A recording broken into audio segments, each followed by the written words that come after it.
آج 77ویں یوم آزادی کے موقع پر ہر سال کی طرح اس سال بھی انورپیٹ آزاد نگر میں واقع مدرسہ اسلامیہ تجوید القرآن پر بچم کشائی انجام دی گئی۔ اس موقع پر مہمان خصوصی کی حیثیت سے ڈی سی پی ایسٹ زون سنیل دت اور BRS رکن اسمبلی کے وینکٹیش، مجلس کے سابق کارپوریٹر فاروق نعیم کے علاوہ دیگر نے شرکت کی۔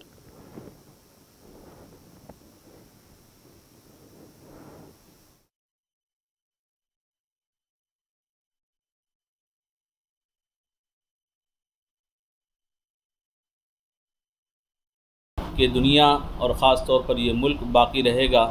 تو وہ امن کے ساتھ باقی رہے گا، محبت کے ساتھ باقی رہے گا، نفرت کو ہم اپنی زندگیوں سے دور کریں گے۔ دوسرا، اس ملک کا سب سے بڑا گھن اور اس کے لیے جو سب سے بڑی نقصان کی چیز بنی ہوئی ہے وہ کرپشن ہے۔ اگر ہم کرپشن کے مقابلے میں عدل، انصاف، مساوات، اگر یہاں پر ملک میں اور ملک میں رہنے والوں کے لیے عدل و انصاف کی راہیں قائم کریں تو یہ ہمارا کرپشن ختم ہو سکتا ہے۔ اس کے ذریعے سے ہندوستان کے ہر شہری کو اس کا حق ملے گا، اس کو جینے کا سلیقہ ملے گا، ہمارے بچوں کو صحیح تعلیم ملے گی اور ہمارے بڑوں کو صحیح روزگار ملے گا۔ میں تمام ناظرین سے گزارش کرتا ہوں کہ آج کے یوم آزادی کو ہم یوم احد کے طور پر منائیں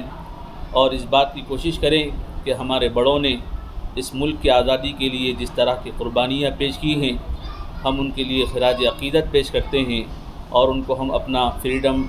فائٹر اور ہیروز مانتے ہیں، اور ان کی زندگی کے اس بڑے کارنامے کو باقی رکھتے ہوئے ہم اس دنیا میں امن و امان کا پیغام عام کریں گے، محبت کا پیغام عام کریں گے، نفرت کے ہر ماحول کو ہم اپنی صفوں سے دور کرنے کی کوشش کریں گے، اور کرپشن کے مقابلے میں ہم عدل و انصاف کے پیغام کو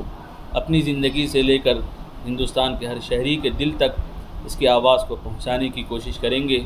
میں اس موقع پر ٹرسٹ کے تمام منتظمین، معلمین، معلمات، طلباء و طالبات کی طرف سے آپ سب کا دل کی گہرائیوں سے شکریہ ادا کرتا ہوں، اور آپ سب کی خدمت میں آج کے اس عظیم الشان دن پر یوم آزادی کی مبارکباد پیش کرتا ہوں۔